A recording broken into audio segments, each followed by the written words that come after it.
Alrighty. Hi, everyone. My name is Rudy Abrego, and for my leadership theory, I chose servant leadership because it's the one that honestly fits me the most, especially with the work I do. I'm an RBT, which is a registered behavior technician. I work with kids with autism. Now, let's get into this slide. Servant leadership is all about putting other people's needs first and helping them grow. Northouse describes this as focusing on the growth and well being of others, and that really stood out to me. It made me realize that leadership isn't about being in charge, it's about making a positive impact on someone's life.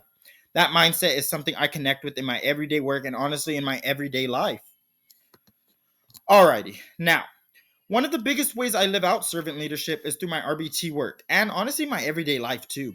My whole job is centered around supporting kids as they learn a new skill. So honestly, I relate to it more in my job, but also my everyday life, don't get me wrong. But with my job, it does take patience, empathy, and consistency, and a lot of celebrating small wins. One moment that really stuck with me was working with a child who was learning to use PEX board. The first time he used it to say mom, his mom literally started crying, and honestly, I almost teared up too. It's an awesome and powerful moment. That moment showed me how powerful it can be when you focus on serving someone else's needs and helping them communicate and grow.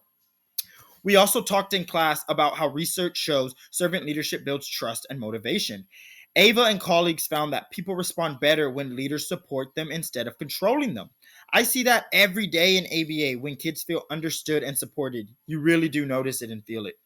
A real world example of servant leadership is in schools and healthcare systems, where leaders have started prioritizing emotional well being because burnout has gotten so high.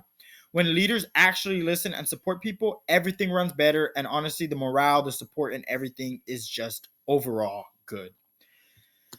Now, lastly, something this class really helped me understand is that leadership is not about authority, it's about impact. Servant leadership matches who I naturally am as a person and as an RBT, someone who leads through empathy, patience, and wanting to make a difference. Going forward, whether I'm working in ABA, psychology, or any future role or anything in life, I want to keep leading in ways that support growth and help people feel understood. This approach really made me realize that I really have leadership qualities and it's something I'm really good at and enjoy. Now I just know how to name them and use them intentionally, and I know more of the background and the gist of it.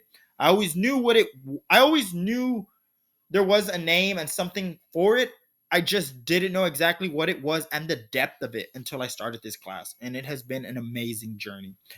Thank you so much, and here is my references now. Thank you so much. Everybody have a nice night or a good morning whenever you're watching this.